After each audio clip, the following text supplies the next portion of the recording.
Alright cuy, kita bakal ngomongin soal beasiswa KIPK dan juga beasiswa pemerintah lainnya yang sekarang lagi ramai banget diomongin sama banyak banget orang-orang. Beberapa di antara lu semua juga ada yang udah nyaranin gue buat bikin video ngopi ini di live chat ketika gue lagi live streaming Balatro gitu ya.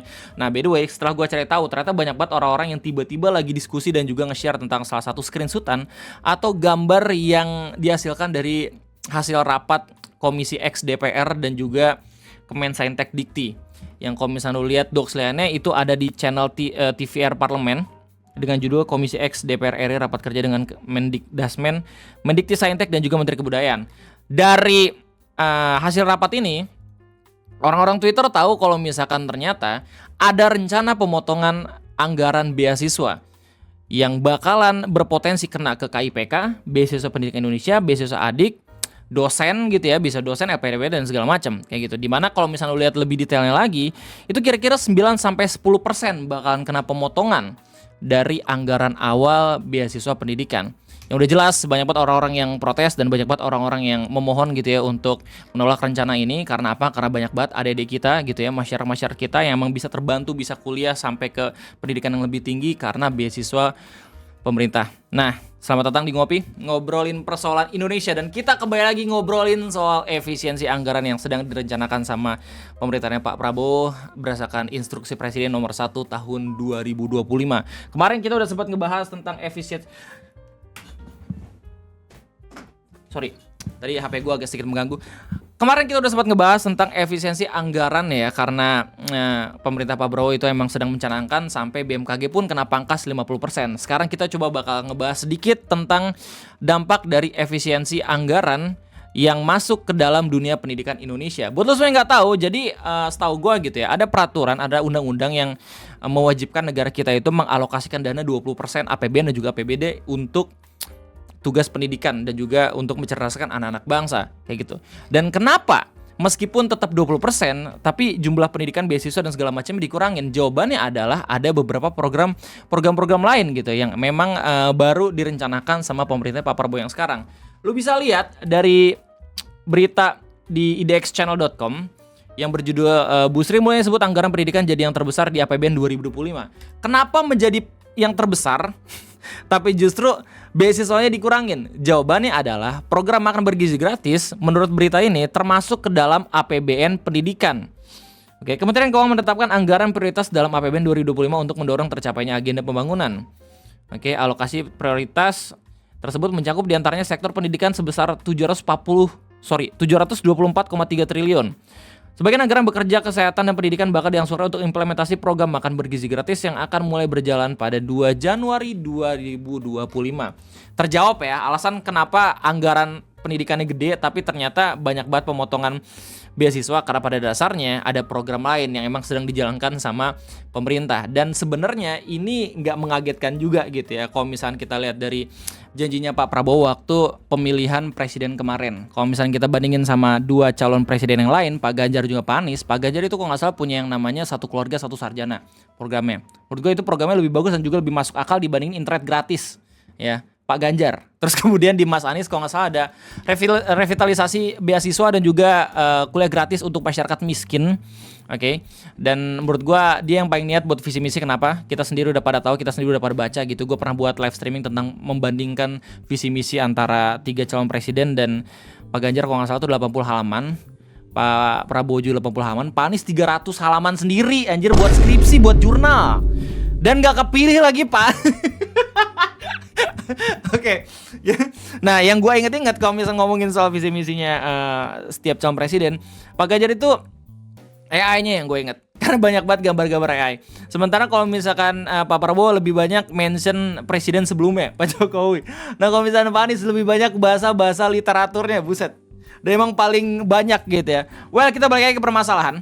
Jadi intinya di gambar ini itu memperlihatkan kalau misalkan ada rencana beberapa mahasiswa tidak dapat beasiswa. Bahkan mahasiswa-mahasiswa yang udah pernah dapat sebelumnya di KIP itu berpotensi bisa diputus begitu aja kayak gitu. Makanya banyak banget orang-orang yang panik sekarang di kolom komentar kalau misalkan pada akhirnya nggak bisa dapat beasiswa lagi, ya udah pasti bakal pupus harapannya untuk menjadi sarjana. Kita urain baik-baik gitu ya di tabel ini. Jadi di tabel pertama itu tentang KIP, Kartu Indonesia Pintar, yang awalnya anggarannya itu 14 triliun.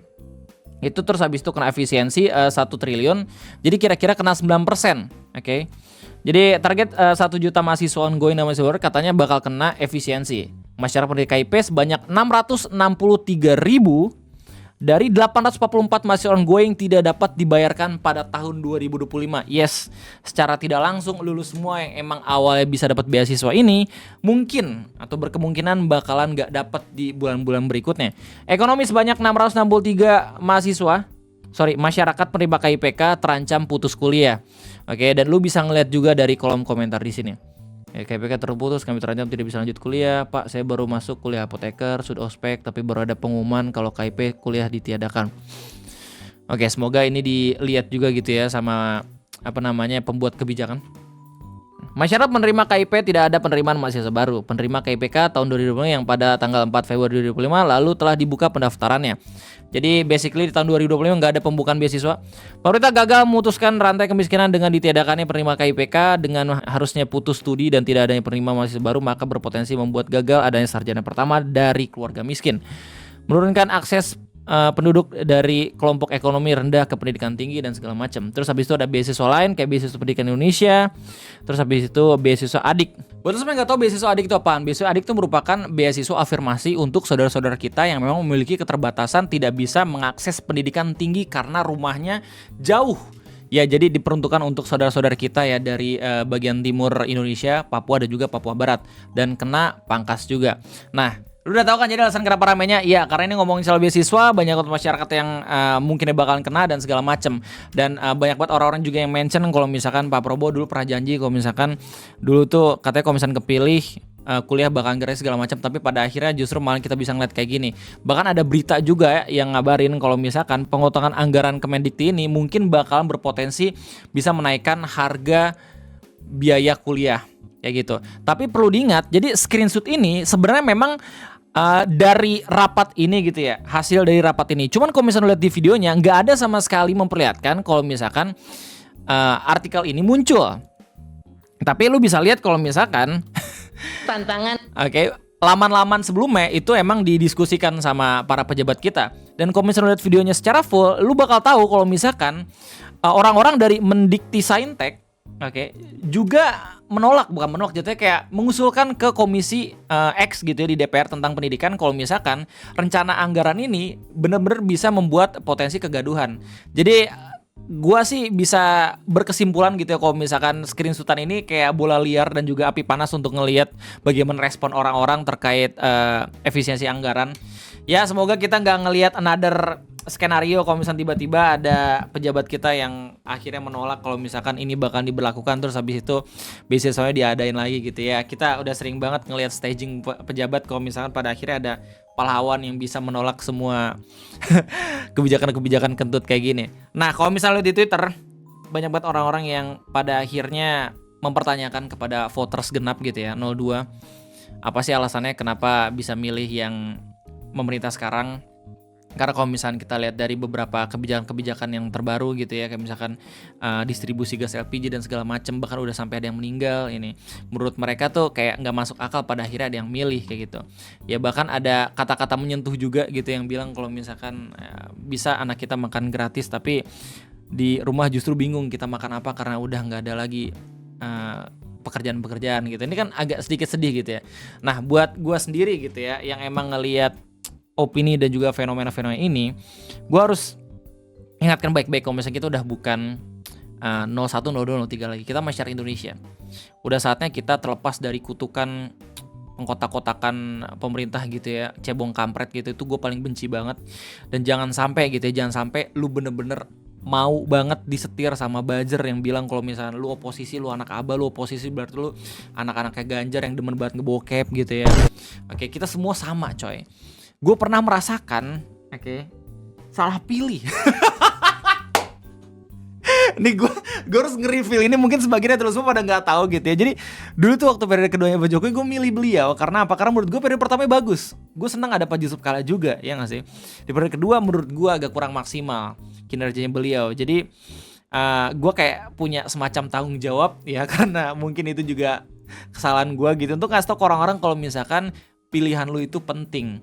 Mungkin dengan gue ngomong kayak gini orang-orang pada bilang kayak lu nggak bisa move on dari pilpres, lu nggak bisa move on dari calon pemilihan presiden kemarin gitu men. Well, semua itu bermula dari sana gitu men. Dan ya kalau misalnya lu sadar gitu ya, ini bakalan terjadi sampai 5 tahun gitu. Ya semoga, gue berharap semoga pemerintah bisa belajar dari setiap kebijakan-kebijakan emang kurang bagusnya itu untuk bisa makin baik lagi dari perencanaan gitu ya. Tapi kita sebagai masyarakat biasa kan cuma bisa merasakan dampaknya kayak gimana, ya nggak sih? Dan kalau misalnya pada akhirnya kita bisa merencanakan untuk nggak terlalu kena dampaknya, entah kenapa selalu aja muncul kebijakan-kebijakan baru yang ngebuat kita kena juga dampaknya gitu loh.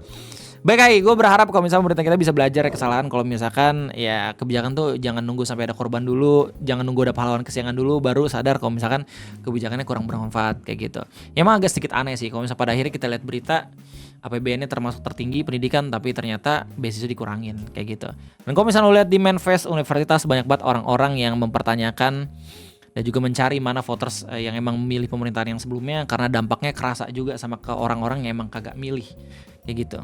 Menurut gue ya agak sedikit wajar juga sih, soalnya waktu kita lihat di implementasi program makan bergizi gratis gitu di TikTok banyak banget orang-orang yang kembali lagi manas-manasin kalau misalkan ini hasil kerja keras kita loh, anak Abah loh, anak Ganjar segala macem. Kayak orang senang banget gitu mengkotak-kotakan dan juga kayak weh gue ini loh orang yang menang gitu loh. Padahal gak ada yang menang dan gak ada yang kalah di pilpres kemarin gitu men.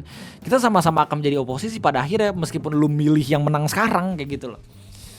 Intinya ya semangat buat kita semua dan semangat buat adik-adik yang emang sekarang berkemungkinan bakalan kena dampaknya. Gue harus kasih tau sekali lagi kalau ini masih rencana gitu ya, ini masih hasil rapat kerja gitu dan ada beberapa pihak juga yang menyarankan untuk dievaluasi kebijakannya kayak misalkan dari Mendikti Saintek dan segala macam. Oke, itu ya mungkin ya gue terima kasih banyak. Gue tunggu pendapat kalian di kolom komentar. Sorry banget kalau misalnya banyak informasi yang mungkin aja kurang lengkap gue bicarakan di video ngopi ini. Sekali lagi semoga kita kedepannya bisa tetap survive. Semangat buat kita semua. Terima kasih banyak. Sampai jumpa. Jangan lupa buat like, jangan lupa buat subscribe, jangan lupa buat makan juga. Pagi, siang, malam, tergantung lo nontonnya kapan. Oke? Bye-bye.